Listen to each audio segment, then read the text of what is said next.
When you have selected a contact center as your partner, now you're planning on acquiring new customers, retaining your customers, it's very important that this new relationship, this new match, often organized by EPIC Connections, by the way, starts on the right foot, and that all of the things you're expecting from your contact center are actually being delivered. Now that's why I'm visiting with Tom Behm. Tom is in charge of partner relationships. That means he communicates with all the contact centers on a regular basis in behalf of the customers, the brand managers, the marketing departments, and so on, that are counting on those contact centers to get the job done. Tom, thanks for joining me. What is the essence of the initial process? How do you make sure these contact centers are doing the right job?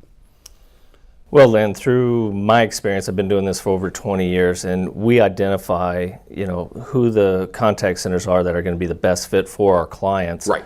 And then after that selection is done, yes, we stay involved, and it's absolutely mission critical that we're involved in the first 90 days. Yes. We're going to know if a program is successful, and that's where it's going to fail if it's not. Do most programs start out strong and then falter, or are they most of them pretty easily unfolding correctly, or how does it go typically?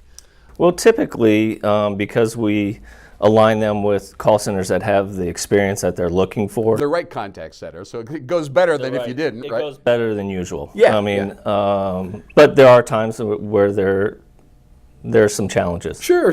And are those challenges typically with the training or the frontline agents, or the matchup and chemistry between supervisors and the marketing directors, or what are potential danger points, so to speak? There's a variety. Okay. It can be from an agent level. It can be from a reporting level. Okay, sure. Those reports are critical. You got to have reports. So, and it also can be from a communication level. Yeah. Where they're not communicating back to the client or to the customer. Right, because some of these marketing directors, they want to get emails every day. Others just want to get an occasional phone call. Everybody's got their personal nuances. What about the technology piece? I mean, do some contact centers, do they actually have the technology that the clients are looking for, or do you have to get in there and make sure they're using it or leveraging the technology? What about all that? Well, we usually find that out before the selection. Yeah, probably. We're going to find that out beforehand, make sure we hit those requirements. But in the event that they require new technology that we didn't undercover, we'll make those recommendations as well. And that can happen because people are interested in this chat and some of the social media stuff, and it's hard to know exactly what you will be wanting from your contact center in 3 to 6 months, right? Oh, absolutely. I mean, business changes, and we're always evolving. So technology changes. Things that were used 5 years ago are obsolete. So absolutely. They have to continue to change, or a continuous improvement process. Yeah. Now, how about the relationships that are seemingly going well? Do you periodically check in with the clients or the contact centers and see how things are going and probe a little bit to make sure that everything is always evolving and improving, or after the first kind of the launch, then we don't worry about it much anymore? How does it go? Oh, we're always involved. Yeah. We expect it to go well. So we're going to be involved. That's a good attitude. That's what we do. Yeah. And you're a very experienced guy. You know what to be looking for, and if something is going awry, you would know it first off, or right off the bat. Now, I know this process, you've been doing it intuitively for many years, but I guess it's been now renamed or branded EPIC Launch. Is that correct? Tell me a little bit about the EPIC Launch process. Well, the EPIC Launch is a new brand for us, but we've been doing it for a long time. Okay. Right.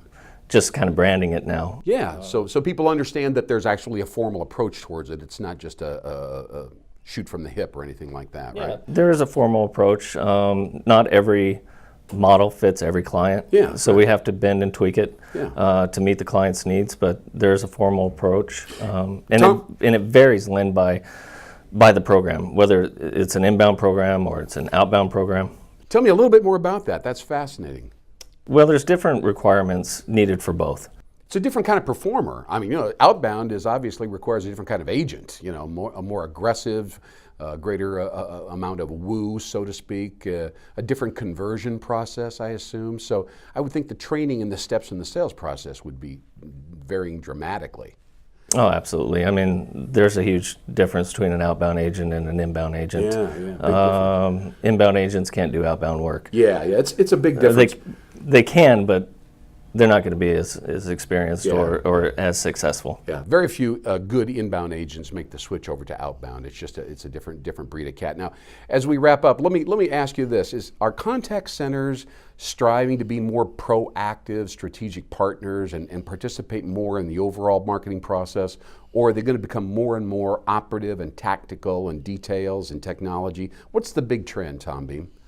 Well, the trend is, and what we look for in a partner is a proactive partner, someone that's going to bring solutions to problems, bring them up front before the client is even aware of them, and that's part of our job as well. Be proactive in every step of the way, offer solutions to really exceed expectations. Yeah, that's a very important thing, and I think increasingly important here as we go into this new era with portable computing. There's a lot of confused marketing managers. They want those contact center supervisors to be making suggestions and observations about end users, don't you think? Oh, absolutely. The worst, not the worst thing, but what we don't want is the client to come in with a solution to the contact center. We need to fix this, we need to fix that. We need to be proactive and bring those to light before they even know about it. That's right, a good deal of collaboration. Well, we're sitting here with Tom Behm from EPIC Connections. He has great insight into the contact center industry. He knows what to look for to ensure that the relationship is not only productive, but always evolving, always improving. We're going from connections here at EPIC Connections to collaboration. Thanks for joining us here at EPIC Connections. I'm Lynn Hinderrocker.